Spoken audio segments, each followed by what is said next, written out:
अन्नचत्रम आथिरम वैतल Aalayam पतिनारियम natal अन्य याविलुम पुण्यम कोडो आंकुर एवेकु एलुत्रिवित्तल।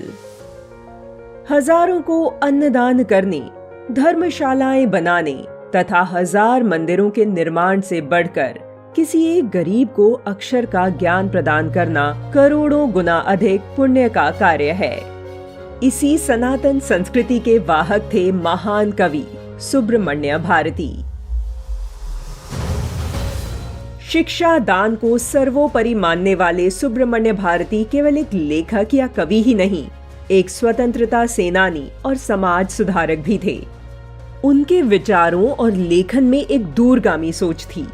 वे कथनी और करनी के बीच अंतर नहीं रखते थे।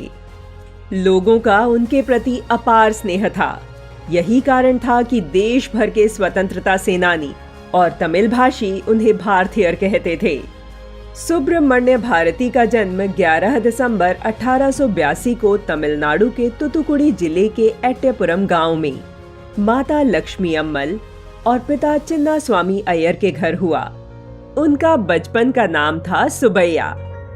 पिता तमिल विद्वान थे और एट्टेपुरम महाराज के मित्र भी, इसलिए सुबैया को भाषा प्रेम विरासत में मिला। यही कारण था कि मात्र 7 साल के सुबैया तमिल में कविताएं लिखने लगे। 11 वर्ष की बाल्यावस्था में वे ऐसी भाषा लिखते कि पढ़े लिखे लोग भी उनकी प्रतिभा पर आश्चर्य करते। वे स्कूली पढ़ाई में साधारण थे, परंतु भाषा का उनको वरदान था। उसी समय उनके जीवन की एक महत्वपूर्ण घटना घटी। उन्होंने एट्टेपुरम दरबार में तमिल विद्वानों से भरी सभा में शिक्षा विषय पर वाद विवाद में अभूतपूर्व विजय पाई। इस प्रदर्शन के बाद बालक एट्टेपुरम सुबैया को मां सरस्वती के एक नाम भारती से जाना जाने लगा।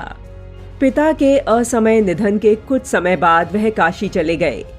वर्ष 1898 से 1902 तक भारती काशी में रहे। इस दौरान उन्होंने वहां संस्कृत, हिंदी और अंग्रेजी भाषा सीखी और वे हिंदू कॉलेज में पढ़ने लगे। काशी से लौटने के कुछ समय बाद मदुरई सेतुपति विद्यालय में सहायक अध्यापक का काम किया। इसके बाद चेन्नई आकर उन्होंने दैनिक अखबार स्वदेश मित्रण में सहायक संपादक का काम संभाला।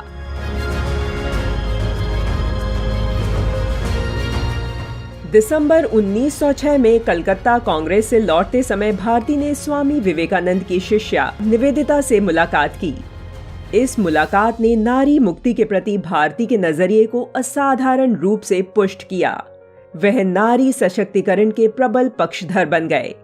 तमिल साहित्य में महाकवि भारती के साथ एक नए युग का आरंभ हुआ। पहले समकालीन कविगण छंद और व्याकरण में कंबन या तोलकापियार का अनुसरण करते थे।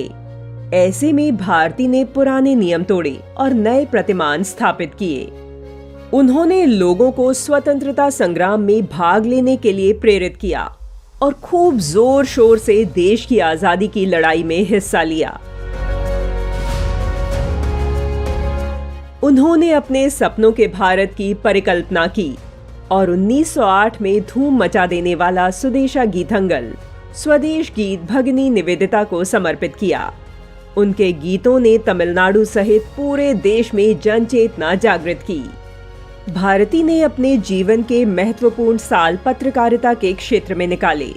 स्वदेश मित्रण के बाद 1907 में उन्होंने तमिल साप्ताहिक इंडिया और अंग्रेजी पत्रिका बाल भारत का संपादन संभाला। वह लगातार ब्रिटिश सरकार के खिलाफ अपनी आवाज बुलंद करते रहे। उनके गीत सोती जनता को छेड़ जगाने के लिए तमिल जनचेतना के वाहक बने।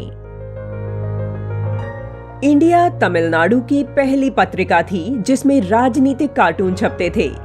भारती का मानना था कि जब तक भारत माता के सारे बालक एकजुट नहीं होंगे, तब तक भारत को आजादी नहीं मिलेगी। वे बाल विवाह जैसी अनेक कुरीतियों का खुलकर विरोध करते। भारती का मानना था कि शिक्षा का माध्यम मातृभाषा रहे। स्वतंत्र रूप से सोचना विचारना केवल मातृभाषा के माध्यम से ही संभव हो सकता है और उसी राष्ट्र की शिक्षा प्रणाली सफल हो सकती है जो मातृभाषा के माध्यम से दी जाएगी। विलायती भाषा द्वारा पढ़ाई से राष्ट्रभाषा मंद पड़ने लगेगी और कालांतर में मिट ही जाएगी। आज की शिक्षा मस्तिष्क के विकास की है, जबकि मनुष्य के सर्वांगीण विकास के लिए आत्मा का विकास महत्वपूर्ण है। हमें ऐसी शिक्षा की आवश्यकता है जिसके द्वारा हम अपने अतीत के साथ न्याय करते हुए भविष्य की मांग के अनुरूप बन सकें। भारती का प्रिय गान बंकिम चंद्र का वंदे मातरम था। 1905 में काशी में हुए कांग्रेस अधिवेशन में सुप्रसिद्ध गायिका सरला देवी ने यह गीत गाया। भारती भी उस अधिवेशन में थे। बस तभी से यह गान उनका जीवन प्राण बन गया। मद्रास लौटकर भारती ने उस गीत का उसी लय में तमिल में पद्यानुवाद किया, जो आगे चलकर तमिलनाडु के घर घर में गूंज उठा। 11 सितंबर 1921 को 40 वर्ष की अवस्था में मां भारती का यह सपूत शांत हो गया, किंतु उनकी लिखी कविताएं आज भी लोगों के मन मस्तिष्क में गूंजती हैं। भारत सरकार ने 1987 में मानव संसाधन विकास मंत्रालय के साथ सर्वोच्च राष्ट्रीय सुब्रमण्य भारती पुरस्कार की स्थापना की, जो हिंदी साहित्य में उत्कृष्ट कार्यों के लेखकों को प्रतिवर्ष प्रदान किया जाता है।